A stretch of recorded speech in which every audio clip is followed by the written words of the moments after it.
안녕하세요. 전산회계 2급 강의를 진행하고 있는 김용호 회계사입니다. 오늘은 105회 지난번 시험 출제 경향을 분석을 하고요.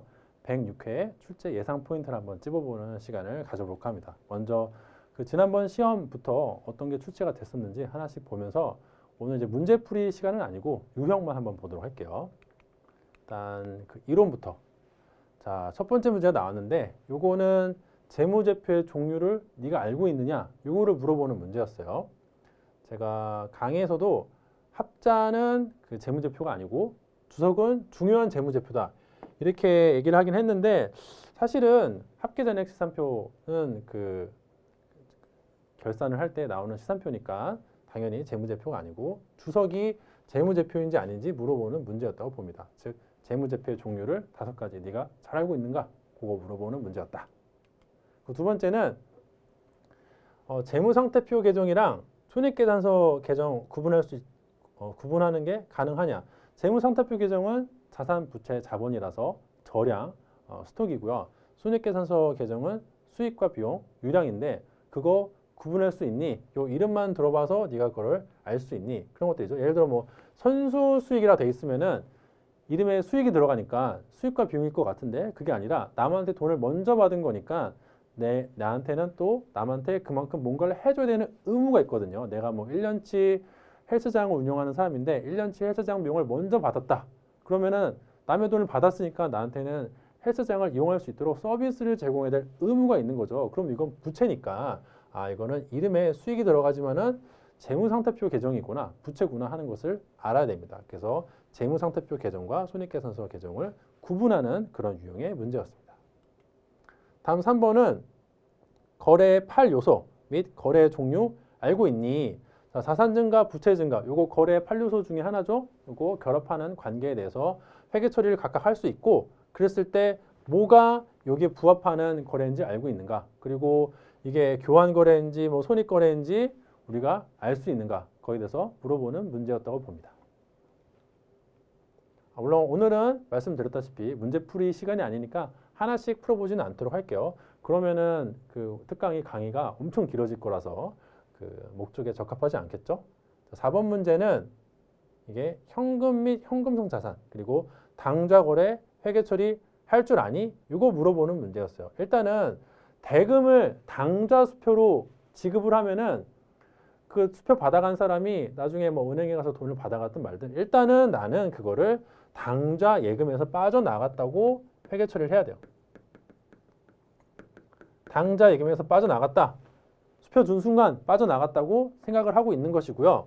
반면에 또 수표를 받았으면은 수표는 현금성 자산이기 때문에 여기다가 현금이라고 적어야 됩니다. 그래서 현금 및 현금성 자산 그리고 당좌 거래에 대해서 이해를 하고 있는가를 물어보는 문제였다고 봅니다. 다음 이제 5번 문제는 외상 매출액을 계산하면 얼마인가인데 이거는 그 문제 풀이를 하실 때 기초 플러스 증가 마이너스 감소는 기말이다. 이런 유형으로 푸는 거예요. 그래서 문제에서 주는 거를 기초 여기다가 3 넣고 증가 기말 여기 있으니까 기말은 요거 4고 회수는 감소겠죠. 매출채권을 회수하면 매출채권 자체는 없어지죠. 매출채권은 돈 받을 권리인데 돈을 받으면 권리가 소멸하잖아요. 그래서 요거는 7이고 요거 넣어서 X인데 요 미지수 풀 수 있냐? 요 문제였습니다. 그래서 즉 기초 플러스 증가 마이너스 감소는 기말이다. 요 산식에 넣어서 푸는 문제였다고 보면 될 것 같네요. 다음 6번. 6번은 재무상태표 양식 물어보는 문제인데 재무상태표에서 그 자산이랑 부채는 유동성 배열법에 따라서 우리가 유동부터 먼저 배열하고 특히 자산 같은 경우에는 유동 안에 당좌랑 재고 있고 비유동 안에 투자 그리고 유형, 무형, 기타 이렇게 존재하는데 이것들 순서에 대해서 외우고 있느냐 그 순서에 맞게 이것들을 그 배열을 시킬 수 있느냐 그런 문제였다고 보시면 될 것 같습니다. 그 재무상태표 양식은 일단 필수적으로 어느 정도는 암기가 되어야 합니다. 중분류, 소분류까지는 여러분들이 다 순서를 알아야 돼요. 7번 문제는 역시나 이것도 기초 플러스 증가 마이너스 감소는 기말 여기 산식에 넣어서 푸는 문제라고 보면 될 것 같아요. 다만 증가를 물어볼 때 한 번에 우리가 알 수 있지는 않고요. 여기 한 번에 알 수 있지 않고 여기 애누리 같은 거를 우리가 고려를 해야 되는 그런 문제였어요. 상품의 매출 원가를 구한다는 거는 상품의 감소를 구하는 것인데 기초 상품에 4가 있고 기말에 상품 재고가 6이 있죠. 그럼 우리가 증가를 알아야 되는데 증가를 알 때 10이랑 4를 고려해서 저 1,000만 원이랑 이 10만 원을 고려해서 순매입액을 적어줘야 되는 것입니다. 순매입액은 얼마죠? 9.9가 되겠죠. 그러면은 재고자산은 팔려야 원가라는 게 발생해서 재고자산이라는 정거장에 들렸다가 얘가 팔려서 없어져야 우리가 비용이 되니까 그때 요거를 매출원가구나. 요거를 구해서 상품 매출액이랑 비교하면 되는 문제였죠. 매출액에서 매출 원가를 빼면은 매출 총이익이 계산이 되는 그런 유형의 문제였습니다.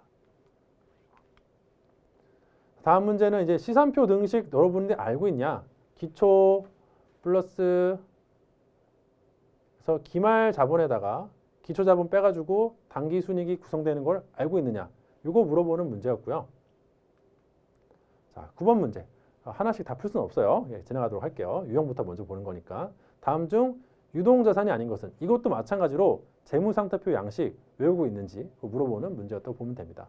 자산은 유동 먼저 나오고 부채도 유동 먼저 나오고 자산은 그 유동 안에 당자랑 재고 있고 또 비유동 안에는 투자, 유형, 무형, 기타 이렇게 있다는 거 외워야 이런 것들 문제가 나왔을 때 우리가 그 순서를 보면서 헷갈리지 않게 풀이가 가능합니다. 다음에는 재고자산 취득 원가 구성하는 거 원가가 발생해가지고 정거장에 들리는데 이때 어떤 것들이 들리는지 네가 알고 있느냐? 대부분의 자산은 이 정거장에 부대 비용까지 함께 머무르게 되고요. 특이하게 단기매매증권만 부대 비용이 바로 비용으로 가고 재고는 몇 가지 생각할 게 있는 게 그 상품 같은 경우에는 애누리가 있을 수 있고 내가 샀다가 반품한 환출이 존재할 수도 있고 또 일찍 돈을 내서 감소한 할인이 존재할 수도 있기 때문에 그런 것까지 포함해가지고 부대 비용은 더하고 뺄 건 빼줘서 계산하면 되는 문제였습니다. 다음 11번 문제는 위에 유형자산 관련된 문제인데 유형자산 관련돼서 자본적 지출, 수익적 지출, 추가적인 원가가 발생했을 때 내가 타고 다니면서 차량 운반구를 내가 타고 다니면서 뭐 엔진오일을 갈았는지 엔진을 교체했는지 이런 거에 따라서 자본적 지출과 수익적 지출로 갈라지는데 이런 거에 대해서 우리가 구분해내는 그런 문제였습니다. 다음 12번 문제. 이것도 자산 계정, 부채 계정 구분하는 문제였는데 이거 그 회계 문제라기보다는 약간 국어 문제예요. 임대냐 임차. 이거 구분할 수 있니? 물어보는 문제였는데 종종 나옵니다. 임대는 뭐죠? 내가 빌려 주는 거고요. 임차는 내가 빌린 거예요. 회계라기보다는 약간 국어 문제 가까우니까 이런 거는 진짜 틀리면 안 돼요. 13번 문제는 자본거래랑 이제 손익거래 구분하는 문제인데 쉽게 말해서 자본거래는 기업주가 사장님이 점포에다가 뭐 물건 넣고 돈 빼고 이런 거고 손익거래는 그걸 장사를 통해서 돈을 버는 것이고요. 가게에다가 돈이 부족하다고 내가 가진 돈을 집어넣으면 그건 돈 번 게 아니죠. 내가 장사를 해서 돈을 벌어서 돈을 늘려놔 돈을 번 거잖아요. 그래서 그거 구분이 되느냐. 장사랑 사장님이 그 출자하고 인출하고 이런 게 구별이 되냐. 이거 물어보는 문제였습니다. 그리고 14번 문제는 손익계산서상에 판매비와 일반관리비 항목에 속하지 않는 계정 과목은 자, 이 손익계산서는 보면은 단계별로 손익을 구하잖아요. 그래서 처음에 매출액에서 매출원가 빼가지고 매출총익 구하고 그 다음에 판관비 빼서 영업이익 구하고 그 다음에 영업의 수익과 비용 더하고 빼서 소득세 차감 전 순이익 구하고 그 다음에 소득세 빼가지고 이제 단기 순이익 구하는데 그때 비용들이 각각 순서에 맞게 매출원가랑 판관비까지 해가지고 우리가 영업비용이라고 부른다고 했었죠. 영업비용. 그래서 이것들에 대해서 각각 뭐가 뭔지 알고 있니? 물어보는 문제였다고 봅니다. 그래서 이자 비용 같은 경우에는 영업비용이 아니니까 일단 매출원가는 절대 될 수가 없고 판관비도 아니고 영업의 비용이다 라는 거 확인을 했었어야 되는 문제이고요. 15번 문제는 이것도 마찬가지로 앞선 유형과 똑같이 매출원가, 판관비, 영업의 비용 이것들 구분을 할 수 있는가를 물어보는 문제였습니다. 같은 유형이 반복이 되는 것을 확인할 수가 있죠. 그러니까 문제 풀이는 좀 달라도요. 결국에 물어보는 안에 속 내용은 똑같아요. 이거 단계별로 이렇게 손익계산서에 써지는데 이거 구분을 할 수 있는가 물어보는 문제였습니다. 자, 그래가지고 이론 문제 15문제 출제 유형을 보면요.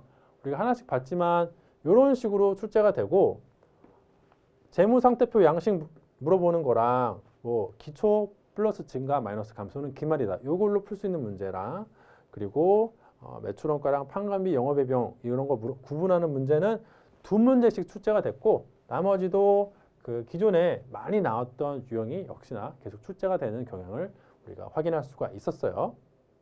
이 2번씩 출제되는 유형들은 다음에 출제될 확률이 굉장히 높겠죠.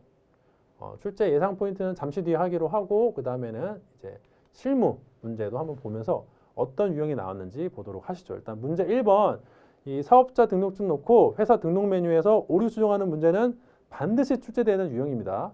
뭐 어느 날 갑자기 이게 출제가 안 될 수도 있겠지만 그런 거는 이제 예외로 놓고 거의 이게 출제가 된다고 보고요.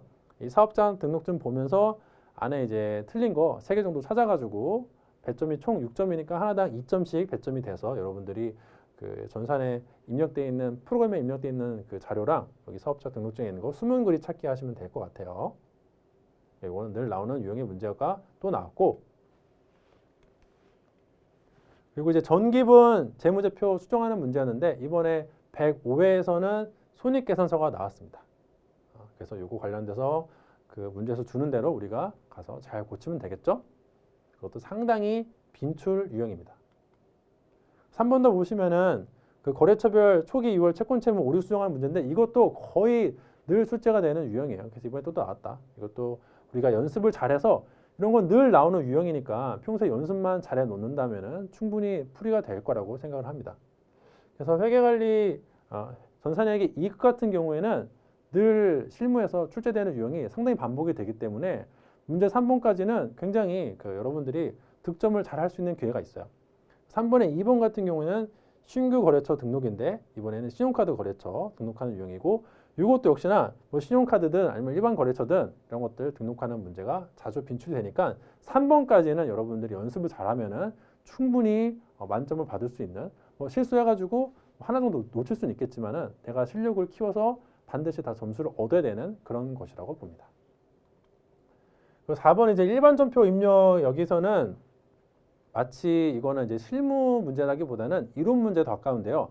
이론에 대해서 잘 이해하고 있는지 물어보는 문제인데 먼저 상품 소문제 1번은 상품 매입이랑 어음 회계 처리 잘 이해하고 있니? 물어보는 문제였어요. 그래서 어음으로 지급하면은 지급 어음으로 회계 처리해야 되고 이거 거래처에 유리해야 됩니다. 지급 어음은 채권 채무이기 때문에 거래처 등록하는 거 유의를 해야 돼요. 이 입력시 유의사항에 이렇게 채권 채무와 관련된 거래는 별도의 요구가 없는 한 반드시 거래처 코드 선택해서 입력하라고 되어 있으니까 이거 지키지 않으면 점수를 얻기가 어렵겠죠. 그 다음에 이제 두 번째 유형은 현금 영수증 가지고 이거 출금 전표 입력을 해라. 혹은 이제 일반 전표에서 현금 지출하는 전표 입력을 하라는 문제였기 때문에 이거는 그렇게 썩 어렵지 않은 문제였습니다. 그냥 출금 전표 입력하시면 되고요. 연습을 하시면은 충분히 풀이가 됐고 소문제 3번은 그 차입금 상환하는 회계 처리인데 이거 거래처 조심해야 되고요. 채권 채무니까 거래처 코드 넣어야 되고 문제에서 이렇게 하나의 전표로 입력할 것이라고 단서를 줬으니까 이런 지시사항을 우리가 잘 지켜서 전표를 입력을 해야 됩니다.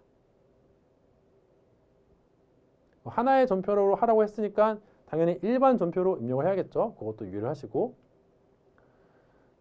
4번 문제, 소문제 4번 이건 상품, 비품, 매입 회계 처리 한 번에 이루어졌는데 이거 하나의 회계 처리로 할 수 있니? 물어보는 문제였어요.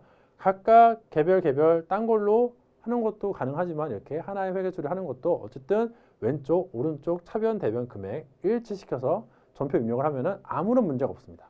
그래서 그거 상품, 비품, 매입 회계 처리인데 이거 단서에 주의를 했으면은 지시사항을 잘 따랐으면은 또 쉽게 풀이가 되는 그런 유형의 문제였어요. 그러니까 기본적으로 여기 4번들은 이게 자기 자리 외워가지고 자산은 왼쪽은 자기 자리고 부채는 오른쪽, 자본은 오른쪽, 수익, 비용 자기 자리 외워서 각각 자리에 맞게 전표를 회계 처리를 잘 수행하면 되는 문제들이 대부분이고요. 가끔 이제 채권 채무 관련돼서는 거래처 유의하고 또 지시사항이 있으면 잘 따르면 된다고 보면 될 것 같네요. 이것도 가지급금 회계 처리인데 역시나 요 외상매입금 거래처 코드를 넣어야 되고요. 가지급금에는 거래처 코드를 입력하지 않아도 무방하다고 조건을 줬으니까 얘는 생략을 해도 되는 그런 유형의 문제였습니다. 6번 문제는 상품 매입 회계 처리인데 선급금. 근데 얘네들도 다 그 거래처 코드를 넣어야 되는 문제라서 이론 문제인데 이론 문제를 푸는 거랑 마찬가지인데 실무라서 그냥 거래처 코드 정도 주의하면 되는 거였다. 7번 문제. 이거 출금 전표 입력하는 거 혹은 일반 전표에서 현금 지출 전표 입력하는 걸로 이거 문제에서 주어진 대로 하면 되는 문제였어요. 간단한 문제였어요. 이것도. 8번 문제. 8번 문제는 신용카드 외상 거래할 때 회계 처리 어떻게 되는지 알고 있니? 근데 이거는요. 신용카드를 쓰시면은 내가 아직 돈을 지급하지 않은 거잖아. 한마디로 외상으로 지금 세금을 낸 건데 세금과 공과를 이제 외상으로 처리를 한 건데 그때 미지급금을 쓸 수도 있고 미지급 비용을 쓸 수도 있거든요.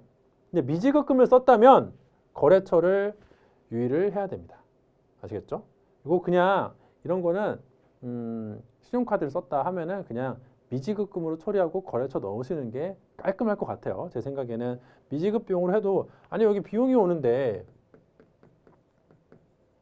공개된 답안을 봐도 미지급 비용 돼 있는데 굳이 거래처 넣고 해야 되나요? 미지급 비용 하면 안 되나요? 생각이 드시면 여러분들이 미지급 비용 하시는데요. 저는 그냥 안전하게 풀이하기 위해서는 미지급금 넣고 거래처까지 깔끔하게 넣어주는 것을 저는 더 선호합니다. 우리가 안전하게 가는 게 좋겠죠?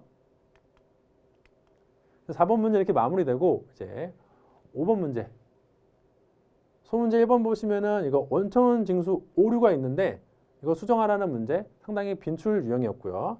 예수금에 대해서 처리를 할 수 있니? 예수금이 뭔지 아니?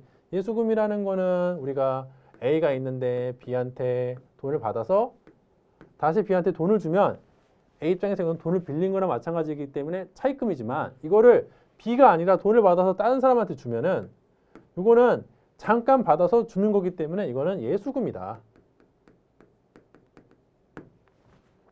직원한테 소득세를 내가 받아서 국가에 납부하는 거랑 마찬가지다. 물론 지급할 때 안 주지만 원천 징수를 해서 지급할 때 안 주지만 본질적으로 월급을 다 준 다음에 일부를 받아서 다시 국가에 납부하는 거랑 마찬가지이기 때문에 예수금으로 회계 처리해야 된다는 것을 알고 있느냐? 그거 물어보는 문제였고요. 그래서 오류가 있으니까 수정하면 되고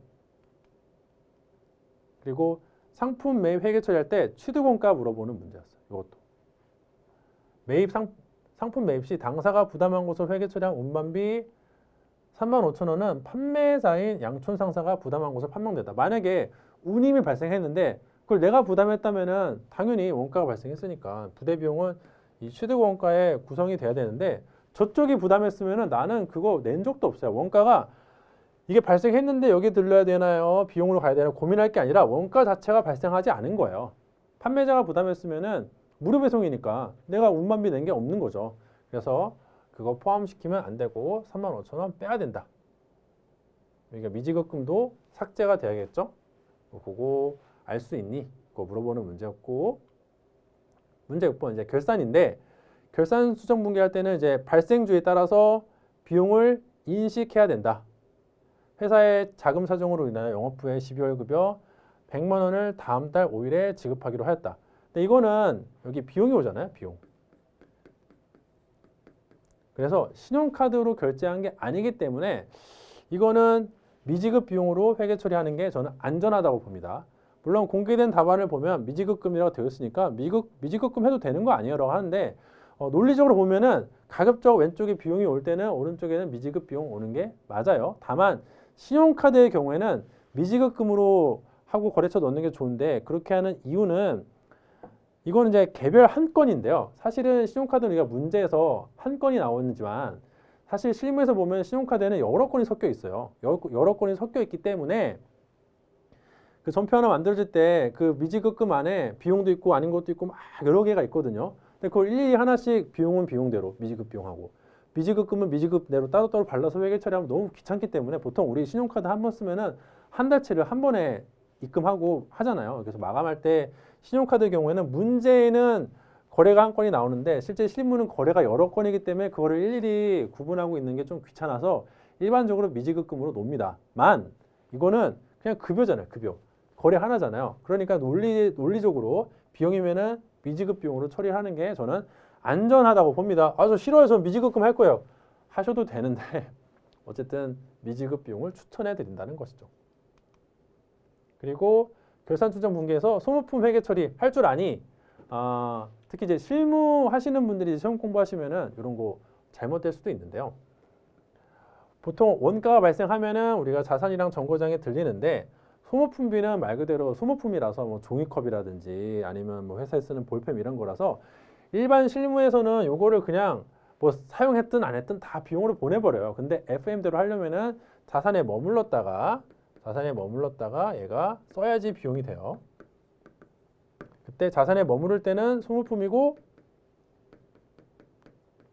비용이 되면 소모품비가 됩니다.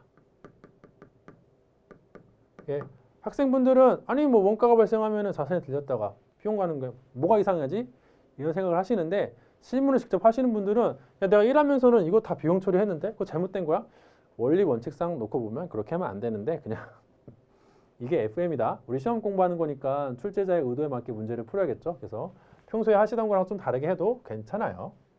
그리고 문제에서는 이거는 이미 그 어떻게 회계 처리를 했는지에 따라서 수정 분계가 달라지기 때문에 이런 식으로 소모품을 구입할 때 전액 자산으로 제대로 회계 처리를 했다라고 단서를 줬으니까 자산이 이미 잡혀 있으니까 자산을 제거시켜주는 방향으로 소모품이라는 자산 제거시켜주고요. 소모품비라는 비용을 우리가 새롭게 인식하면 된다.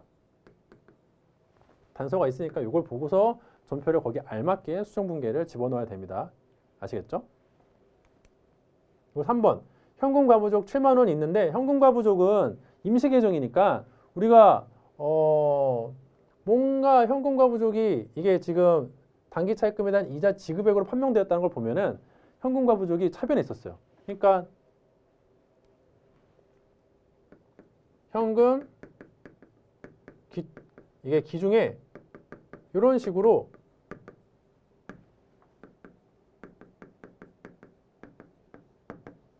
현금이 이자 지급액이니까 빠져나갔겠죠?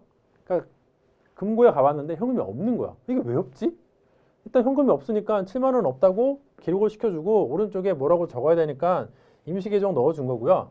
키너스 결산할 때 보니까 우리가 이거 원인이 이자 비용이었구나. 이자 비용이어가지고 현금 과부족은 없애주고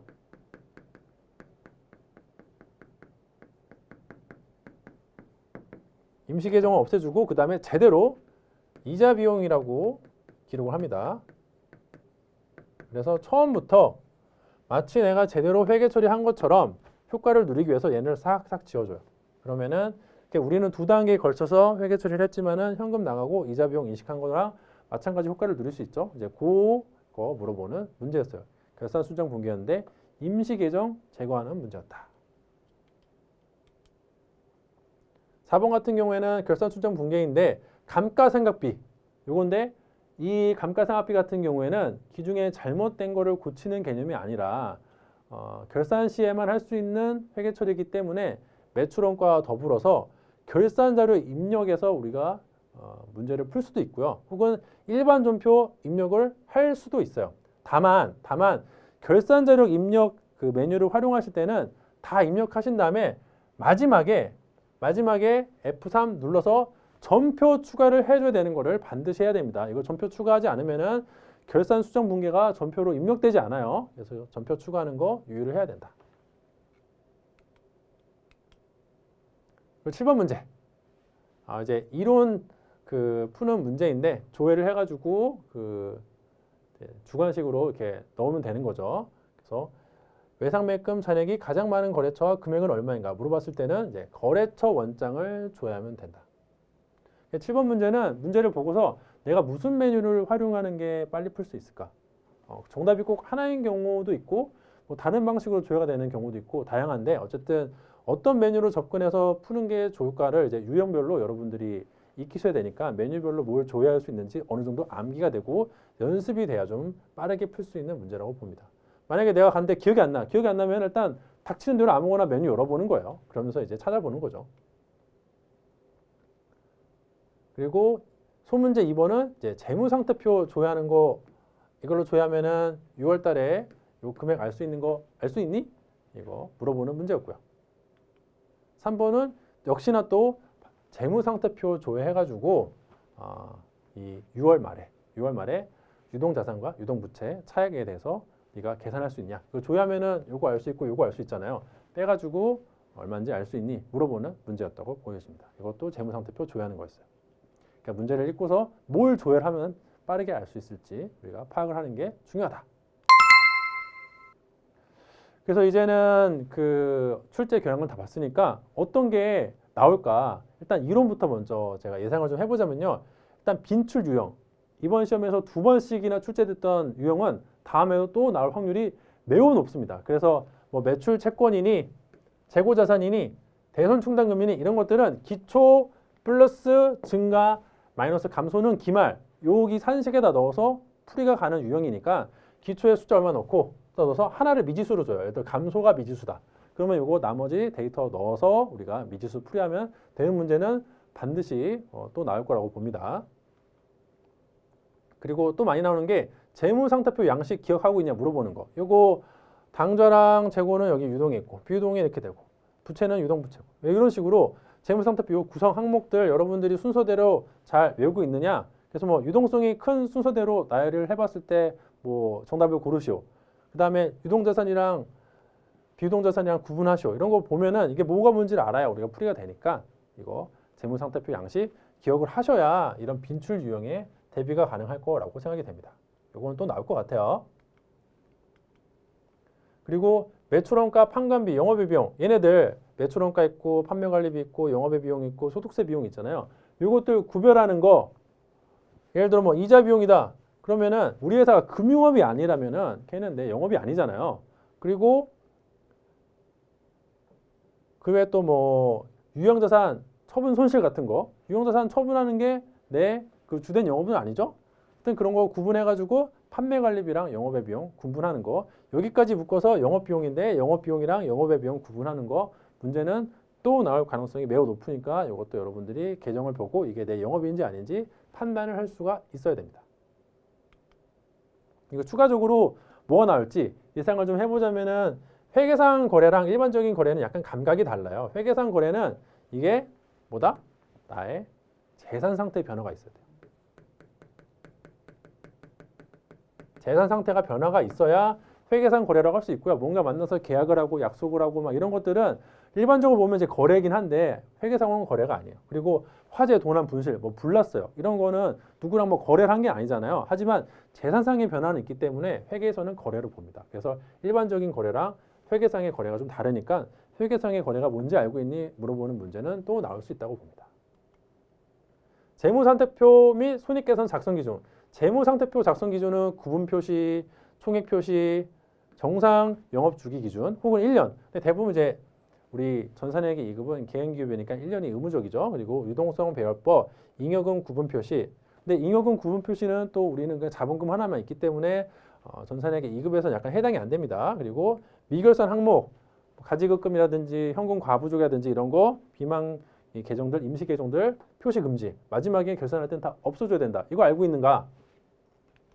그리고 재무상태 그리고 손익계산서 작성 기준, 발생주의, 실현주의. 실현주의가 좀 더 엄격한 개념이라고 했죠. 발생주의가 더 넓은 개념이고 발생주의가 더 넓은 개념이고 그 안에 실현주의가 조그맣게 있는 거예요. 실현주의가 수익, 발생주의는 비용. 이거 알고 있는가? 수익, 비용, 대응의 원칙. 비용은 수익과 대등한 관계가 아니라 수익에 종속되는 거다. 수익이 인식돼야지 비용이 인식될 수 있다. 그리고 요거 대응시키는 방식은 총 3가지가 있죠. 직접 대응하는 방식이 있고 기간에 안분하는 방식이 있고 아니면 그냥 기간 손익에 집어넣는 방식이 있어요. 3가지 방식도 여러분들이 기억이 나셔야 되고 총액 표시, 수익과 비용 뭐 같은 은행에 이자 수익이랑 이자 비용이 있으면 그거 퉁쳐서 표시하면 안 된다. 그것도 알아야 되고 구분 계산의 원칙. 아까 그 손익계산서 양식에 따라서 그 영업비용, 영업의 비용 구분할 줄 알아야 된다 그랬죠. 그것도 마찬가지로 구분적으로 해가지고 이 손익을 매출총 손익, 영업손익, 소득세 비용, 차감전 순손익 이런 식으로 구분해야 되는데 그 순서에 대해서 알고 있는가? 이것도 물어보는 문제 또 나올 수 있습니다. 그 유형자산의 수익적 지출과 자본적 지출 문제는 빈출 유형이기 때문에 이것도 또 나올 것이라고 예상이 되는데요. 추가적인 유형자산을 사용하면서 추가적인 지출이 발생했을 때 그게 단순히 원상복구 정도 되는 거다. 고장난 걸 고치는 거다. 아니면은 고장을 미연에 방지하기 위해서 엔진오일 교체하는 거다. 그래서 수익적 지출은 뭐라고 그랬죠? 엔진오일 교체하는 느낌. 엔진오일 교체. 그렇다면 이제 수익적 지출이니까 바로 비용으로 가야 되고 정거장에 들리는 자본적 지출은 뭐다? 이거는 엔진을 신형으로 교체하는 거예요. 엔진 교체. 그러면은 차가 완전히 달라지죠. 차가 완전히 달라집니다. 그래서 엔진오일 교체하는 거는 10만 원이면 되지만 엔진 교체를 내가 신형으로 하겠다. 그러면 막 1000만 원이 들 수도 있어요. 느낌이 완전히 다릅니다. 이거 구분하는 거 시험에 또 나올 수 있다고 봅니다. 그리고 실무. 실무는 뭐가 나올까? 일단은 문제 1번에서 회사 등록 메뉴에서 이 사업자 등록증 보고 오류 수정하는 거 3가지 정도 오류 찾아야 되는 거는 반드시 출제가 될 거라고 보고요. 이건 뭐 매년 나왔던 거니까 매회. 그리고 이번에는 문제 2번에서 전기분 재무제표 수정해서 지난번에 손익계산서가 나왔으니까 재무상태표가 나올 확률이 높을 거라고 생각이 들어요. 문제 3번 같은 경우에는 거래처별 초기 2월 채권채무 오류 수정하는 문제는 너무너무 자주 나오기 때문에 역시나 이것도 나올 것으로 예상이 돼서 여러분들 요거는 연습을 좀 자주 해 주셔가지고요. 이거 나왔을 때는 반드시 득점을 만점을 받을 수 있는 훈련이 되어 있어야 합니다. 이거는 평소에 연습만 열심히 하면은 누구나 풀 수 있는 문제이기 때문에 꼭 연습이 되어야 합니다. 숙달이 되는 게 중요하죠. 실수하지 않는 거. 그리고 또 하나 나올 텐데 적요 등록하는 유형이 나올지도 모르겠다는 생각이 들어요. 적요 등록하는 유형도 여러분들의 연습을 한번 해 놓기를 제가 권해드립니다. 이거 뭐였죠? 기억 안 나요? 하면은 가서 적요 등록하는 거 강의 수강하시면서 다시 한번 연습을 해보세요. 그 일반 전표 입력 같은 경우에는 사실은 얘는 그 이론 문제에 가깝기 때문에 여러 가지 유형이 나와서 출제 예상이 어렵지만 여러분들이 평소에 이론 공부를 충실하게 해서 문제에서 요구하는 회계 처리를 제대로 수행하는 게 중요합니다. 배점도 제일 높아요. 사실은 전산 회계가 이게 실무가 70%고 이론이 30%라서 이론보다 실무가 더 중요한 것 같다고 생각이 들긴 하지만 정말 이론을 몰라도 되는 문제는 별로 없고요. 특히나 문제 4번처럼 배점이 많이 나오는 이런 문제는 이론 문제에 가깝기 때문에 이론을 공부를 잘 해 놓으시는 게 중요합니다. 아시겠죠? 그럼에도 불구하고 몇 가지 예상을 해보자면은 상품 매출 회계 처리 반드시 나올 것 같고요. 대손 충당금 회계 처리, 대손 그 확정이 됐을 때 기중에 대손 충당금을 설정하는 거는 결산 수정 분기인데 그거 말고 기중에 대손이 확정이 됐을 때 어떻게 회계 처리해야 되는지 그리고 만약에 내가 대손을 확정을 시켰는데 돈 못 받겠다고 포기했는데 돈 들어오면 또 그거 어떻게 보충을 해야 되는지 그거 좀 이상한 회계 처리 있다고 말씀드렸죠. 그거 여러분들 기억을 잘 해두시고 이건 이론 문제니까 이제 이론편을 보면서 다시 복습을 해야겠죠. 그리고 신용카드 사용했을 때 거래처 입력 주의하는 거 뭐다? 신용카드는 공개된 답안을 보면은 미지급금 써도 되고 미지급 비용 써도 되는데 실무에서는 대부분 미지급금으로 처리를 하는 이유가 많아요. 왜? 얘는 반대쪽에 비용 계정인데도 왜 미지급금을 쓰나요? 왜냐면은 신용카드는 사실 한 달 동안 쓴 거를 한 번에 처리하기 때문에 이 미지급금 안에 비용도 있고 아닌 것도 있고 여러 가지 짬뽕이 돼 있어요. 그러다 보니까 일반적으로는 미지급금으로 처리하는데 이때 거래처 코드 등록을 해야 됩니다. 거래처 입력해야 되는 거 주의하시고요. 원천징수 회계 처리도 예수금 알고 있는가? 이거 물어보는 문제 나올 수 있을 것 같다고 생각이 듭니다.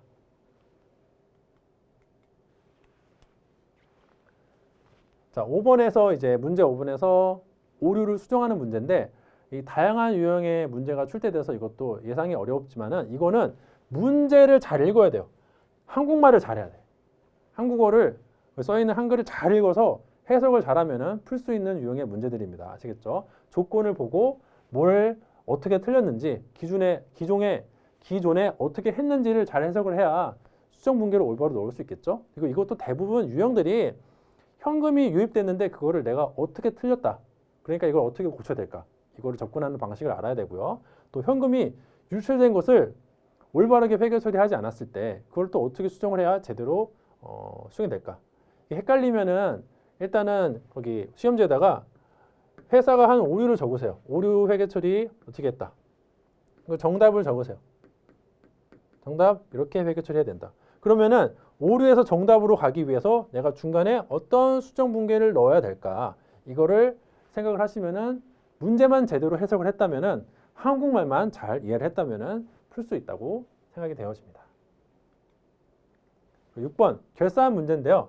이거는 그 늘 나오는 유형이 반복해서 돌아가면서 나오니까 선급 비용, 미지급 비용, 선수 수익, 미수 수익, 이 수익의 이용과 비용 이런 것들 우리가 제대로 회계 처리를 할 수 있는가? 이것도 사실은 이론에 대해서 여러분들이 착실하게 이해가 돼야 문제풀이가 가능하겠죠. 그래서 이론이 중요합니다. 대손 충당금 설정 회계 처리인데 요거 결산 자료 입력할 때 이거를 이제 일반 전표 입력해서 할 수도 있지만은 결산 자료 입력 메뉴에서 할 수도 있잖아요. 그때 F3 눌러서 전표 추가하는 거 꼭 까먹지 않으셔야 돼요. 이거 까먹으면 안 됩니다.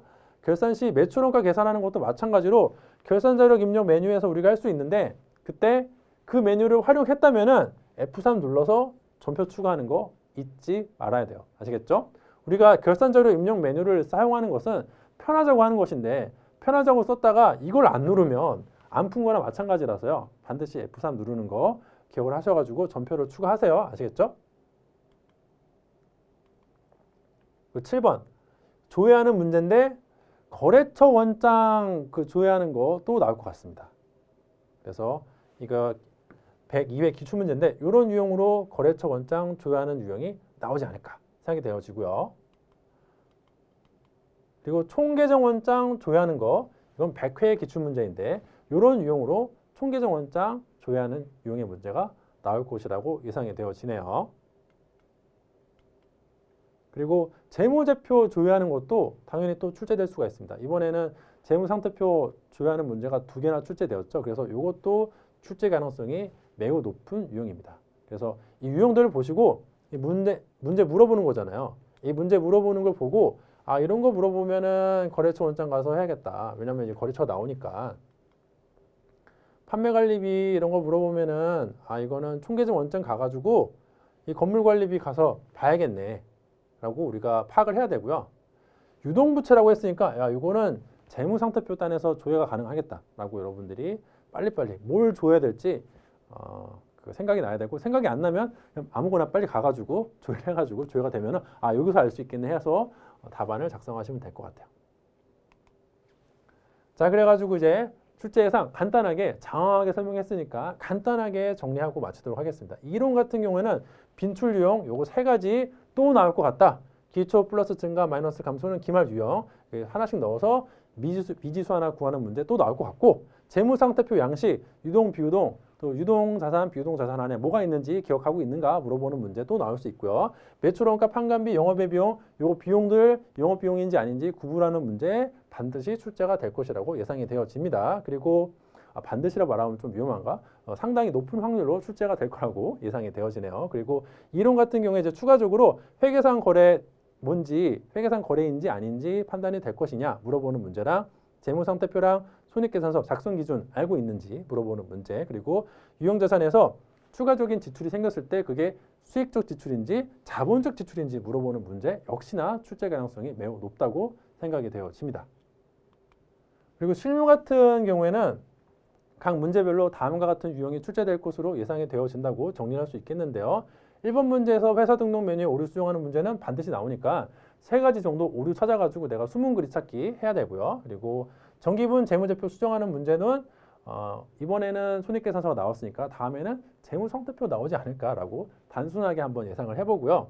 그 다음에 3번에서는 거래처 초기 2월 채권 채무 오류 수정하는 문제는 너무 많이 나왔으니까 이것도 또 나올 확률이 높고 추가적으로 거기에다가 뭐라고 했죠? 저교 등록하는 것도 한번 봐두시는 걸 추천해 드립니다.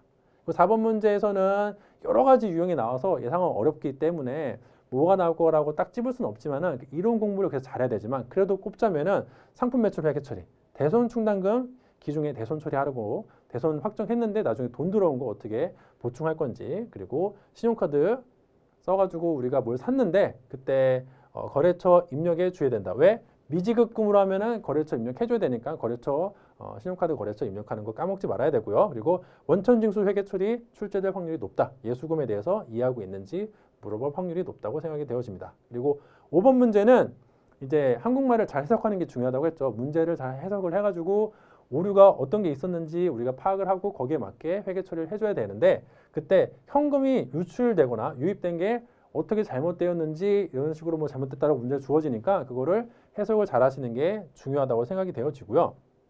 6번에서는 결산 순정 분계 할 건데 선급비용, 미지급비용, 선수수익, 미수수익 이런 것들 그 결산 순정 분계 잘 할 수 있니? 물어보는 문제 나올 확률 매우 높고, 그 다음에 대손 충당금 설정하는 거라든지 매출원가 계산하는 거라든지 이런 거는 우리가 결산자료 입력 메뉴 활용할 수 있는 문제들이 나올 텐데요. 이거 이용을 하면은 일반 전표에서 할 수 있는데 굳이 이걸 하는 거는 편하자고 하는 거잖아요. 그러니까 맨 마지막에 F3 눌러서 전표 추가하는 거 까먹지 않도록 유의를 해야 됩니다. 그리고 마지막으로 조회하는 문제는 거래처 원장, 총계정 원장, 재무제표 조회하는 게 출제될 확률이 높으니까 이 각각의 메뉴들 어떤 거를 어떤 유형에서 조회를 해야 되는지 연습을 통해서 익히시는 게 중요합니다. 프로그램 열어서 안에서 뭐가 줘야 되는지 틈틈이 봐야지 우리가 이런 유형에 대해서 대비할 수 있겠죠. 그래서 이 정도 실무에서 출제가 될 것으로 예상이 되어지네요.